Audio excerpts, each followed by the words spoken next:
Welcome back to Inherited Dawn, a One Piece podcast. We are breaking down the classics, chapter by chapter, and today we're on chapter 16, versus the Buggy Pirates. And this is a chapter that draws a very clear line in the sand, not just between pirates, but between fighters, between leaders, and ultimately between philosophies. Oh, a massive line. A chasm, really. I mean, we get the devil fruit reveal, which is huge in itself. We get confirmation that Buggy's crew are the absolute worst collection of self-serving goons imaginable. But the real moment, the one that defines everything, is a man getting stabbed and then deciding the best course of action is to stab himself, even deeper. It's a moment of terrifying conviction. It's one of the earliest and clearest examples of what this story is trying to say about willpower in this world. If you want to see exactly what kind of monsters are gathering around Monkey D. Luffy, this is the chapter. It asks the reader a very important question. What does it truly mean to be strong? Stick with us for this one because we promise it's a journey worth taking every week. Let's dive in. The chapter kicks off right after Luffy bounced that buggy ball back at the pirates. Nami is just staring at him, completely bewildered. She's demanding to know who he is, how he survived, and how he inflated himself like a balloon. Her world is built on logic, on navigation, on measurable things. Wind speed, ocean currents, the value of treasure. What she just saw defies every law of physics she understands. She needs an explanation, a rational one. And Luffy, in true Luffy fashion, gives her the most unhelpful answer possible. He just grins and says the name of the attack. It's not just unhelpful, it's a completely different framework of thinking. She asks how, and he answers with what. He doesn't process the mechanics of his ability, he just knows its name and its function. He's like, Gomu Gomu no Fusein! And Nami's face is just pure frustration. She wants a scientific explanation, a manual, a footnote, and he gives her a brand name. It's perfect. It's like asking a mechanic how an internal combustion engine works, and they just smile and yell, vroom vroom! He doesn't think about the how, he just does. It's a fundamental aspect of his character. He is pure intuition and action. Nami is calculation and planning. You can already see the seeds of their dynamic right here. She's going to spend the rest of her life trying to make sense of a man who operates on instinct alone. And she will never, ever succeed. It's beautiful. Anyway, while she's having this existential crisis, the smoke clears and Buggy and Cabaji are still standing. And the way they survived is the first major tell about this crew. It's our first unambiguous look at the moral bankruptcy at the heart of the Buggy Pirates. We've seen them be greedy and violent, but this is different. It is absolutely vile. They used their own crewmates as human shields, just grabbed their own men who presumably look up to them, who fight for them, and let them take the full force of a cannonball explosion. There's no hesitation, no remorse. It's just a tool they used. And it's drawn so clearly. You see the charred, unconscious bodies being dropped to the ground like sacks of garbage. And then Cabaji even complains about it being the biggest humiliation their crew has ever received, not because their men were just sacrificed, but because their flag was disgraced. The priorities are completely warped. The symbol is more important than the lives of the people who sail under it. It's the complete opposite of what Luffy is building. When Luffy eventually gets a flag, it's going to represent the people, not the other way around. But here, the men are just disposable props for the glory of the captain and his symbol. And then it gets even worse, which is hard to imagine. Moji the Beast Tamer wakes up, sees Cabaji holding the lion, Richie, and gets upset. You think, for a second, maybe he cares about his animal partner. You think there might be one shred of decency in this crew. Just for a split second, you're like, oh, okay, the animal lover, he's the one good one. But then Cabaji explains why he used the giant lion as a shield, and it's not even for self-preservation, which would be selfish, but at least understandable. He says he used the giant lion to block the blast, so his clothes wouldn't get dirty. So his clothes wouldn't get dirty. Not to save his life, but to save his laundry day. That is a whole new level of petty evil. These guys are not just antagonists, they're fundamentally terrible people, down to their core. There's no complexity, no tragic backstory that justifies this. It's pure, unadulterated narcissism. It's a very deliberate contrast being set up.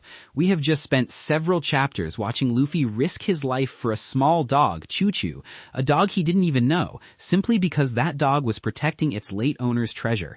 It was a display of pure empathy and respect for loyalty. Right, Luffy versus the lion for Choo-Choo was this big dramatic moment. He respected the dog's will. And now, literally one story beat later, we see a crew that uses its own members and animals as disposable fodder to protect their outfits. It couldn't be more black and white. It immediately recontextualizes Buggy's entire operation.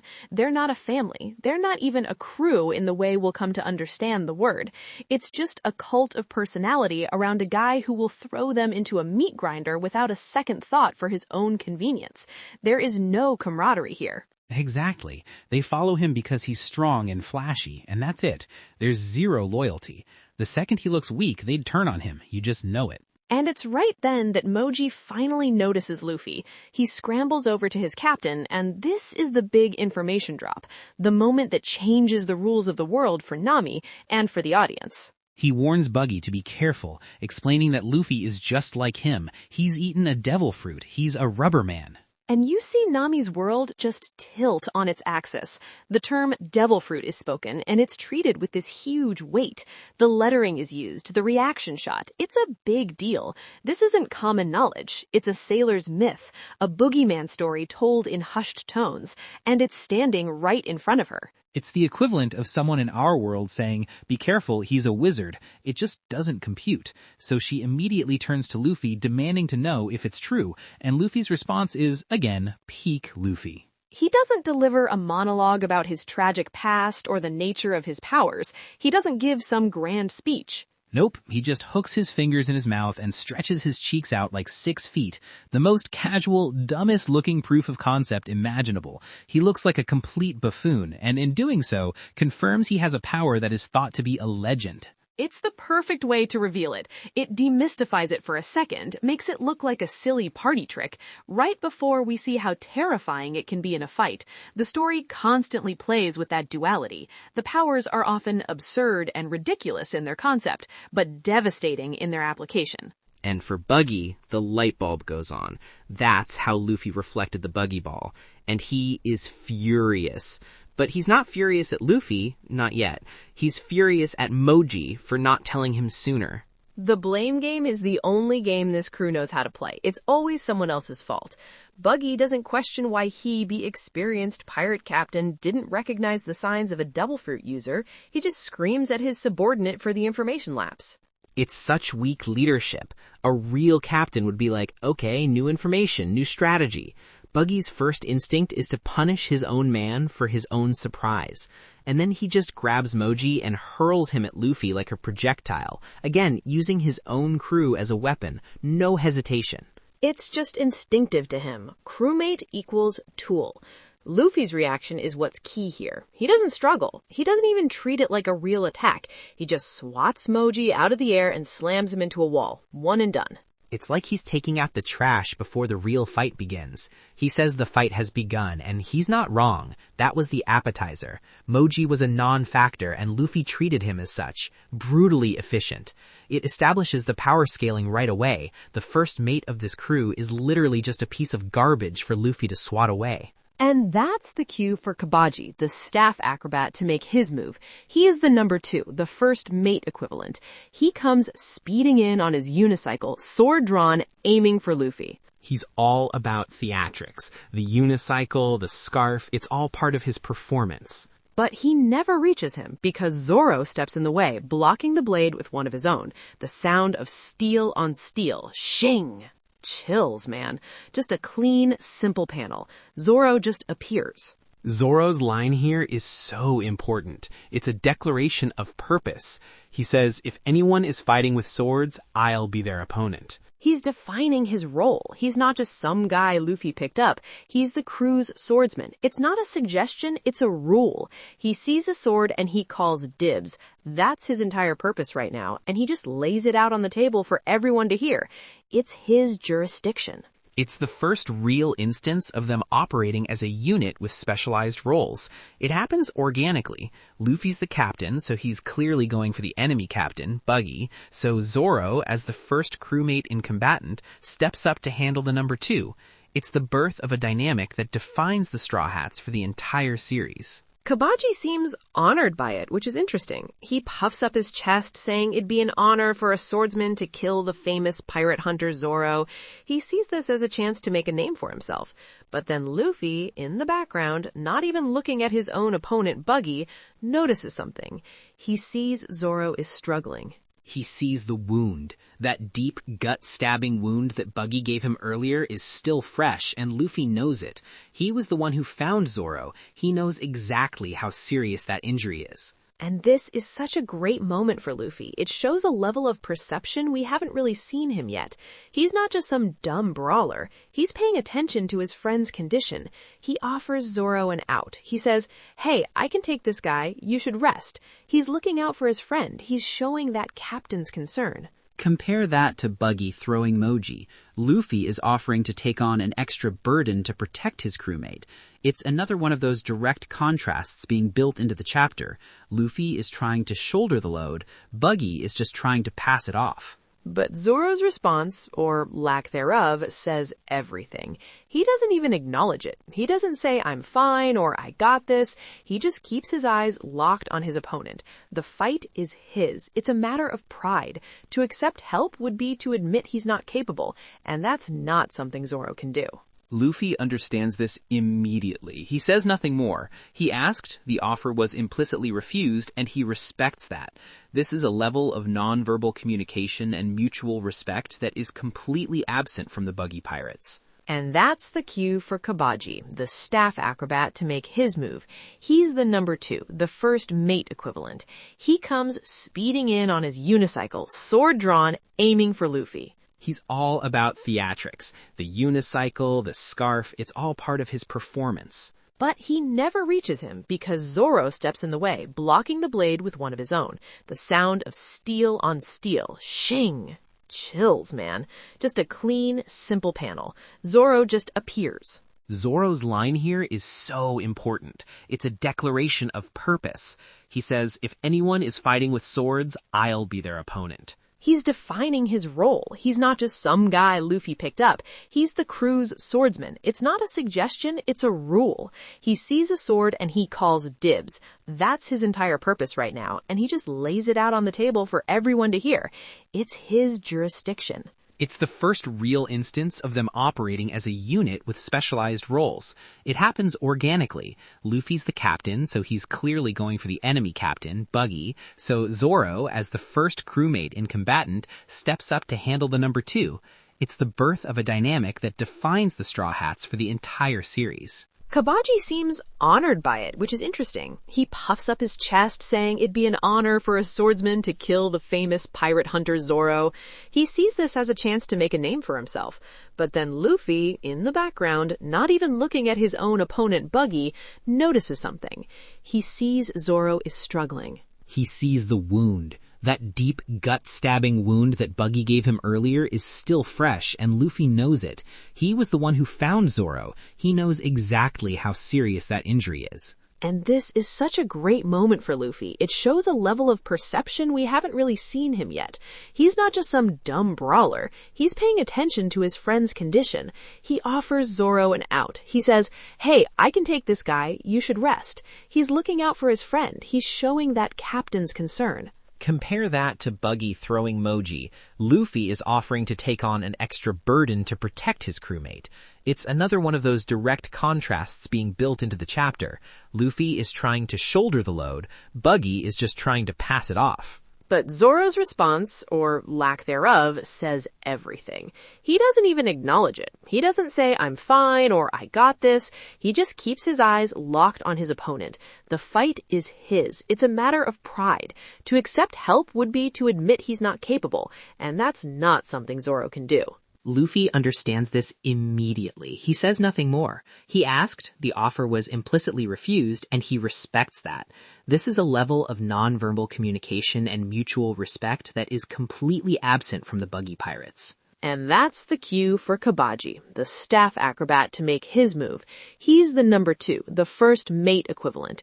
He comes speeding in on his unicycle, sword drawn, aiming for Luffy. He's all about theatrics. The unicycle, the scarf, it's all part of his performance. But he never reaches him because Zoro steps in the way, blocking the blade with one of his own. The sound of steel on steel. Shing! Chills, man. Just a clean, simple panel. Zoro just appears. Zoro's line here is so important. It's a declaration of purpose. He says, if anyone is fighting with swords, I'll be their opponent. He's defining his role. He's not just some guy Luffy picked up. He's the crew's swordsman. It's not a suggestion, it's a rule. He sees a sword and he calls dibs. That's his entire purpose right now, and he just lays it out on the table for everyone to hear. It's his jurisdiction. It's the first real instance of them operating as a unit with specialized roles. It happens organically. Luffy's the captain, so he's clearly going for the enemy captain, Buggy, so Zoro, as the first crewmate and combatant, steps up to handle the number 2.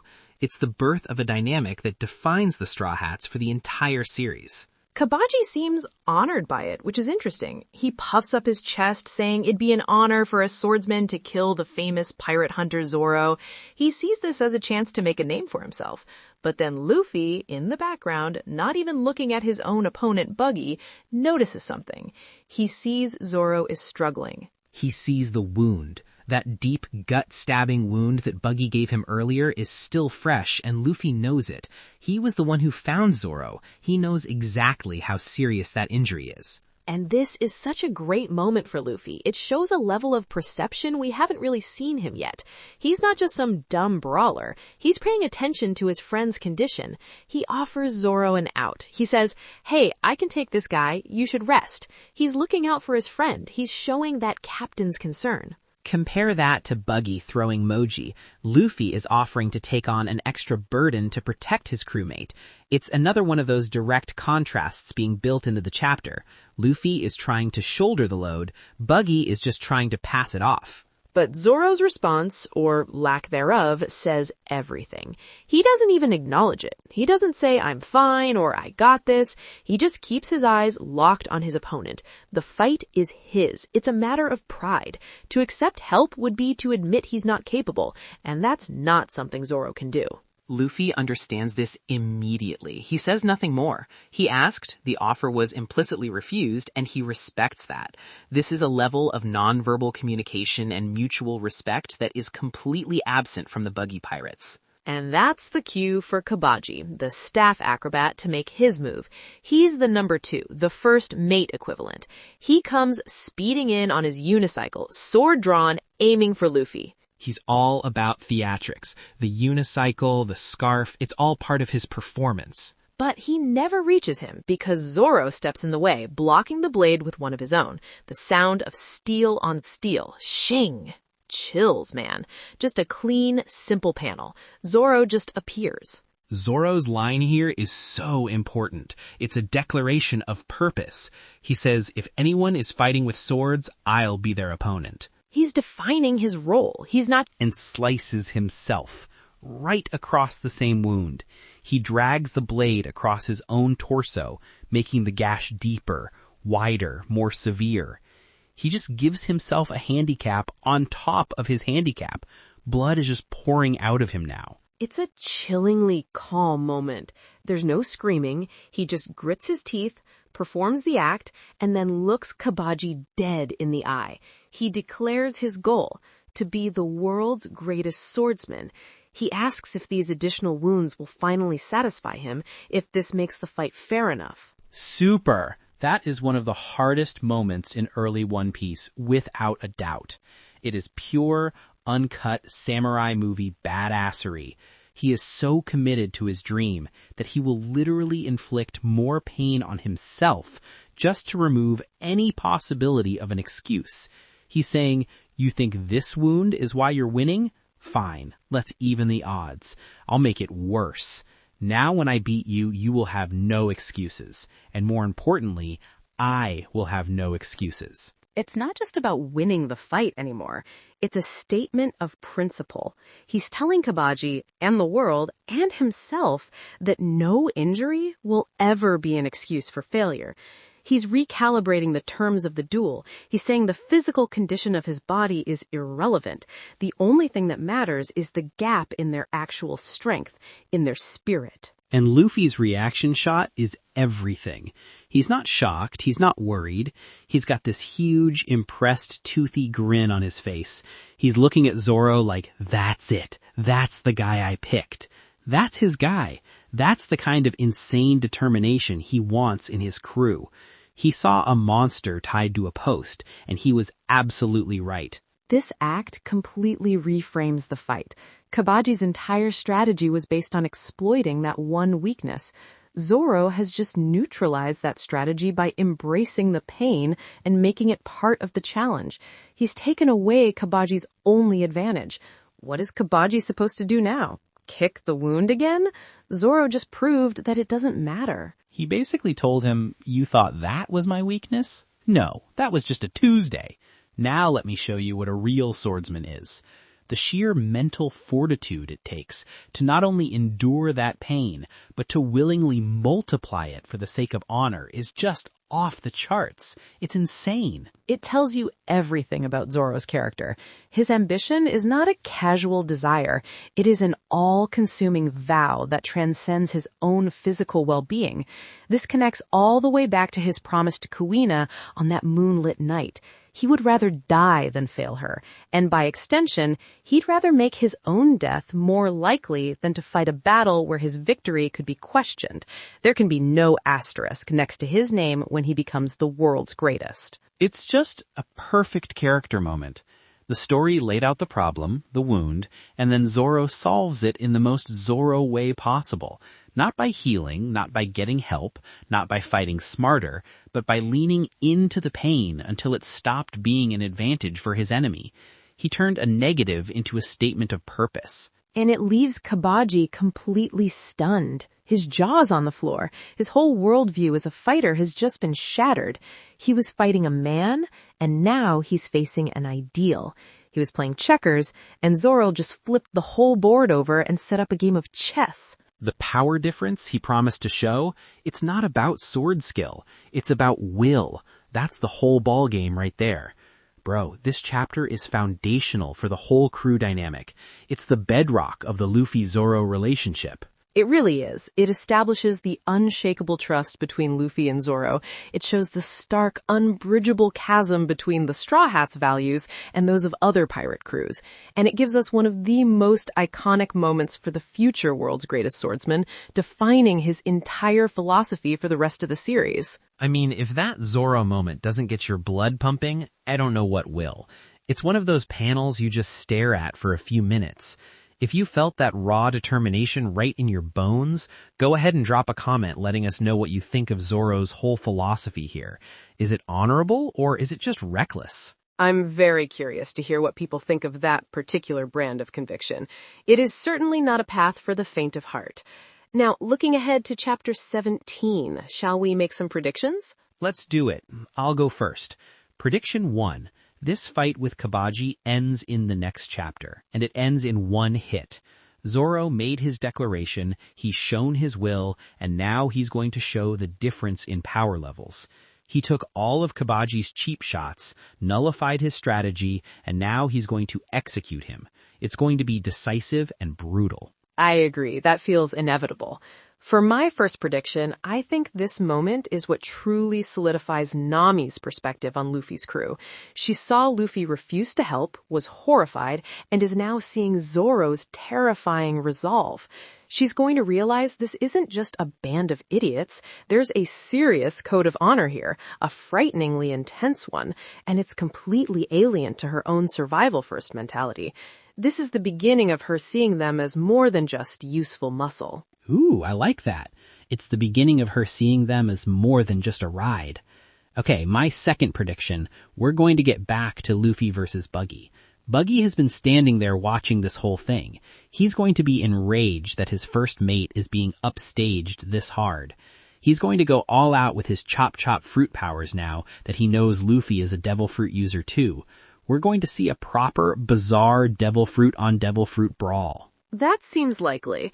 My second prediction is a little more subtle. I think Buggy, in his anger and frustration, is going to let something slip about his past.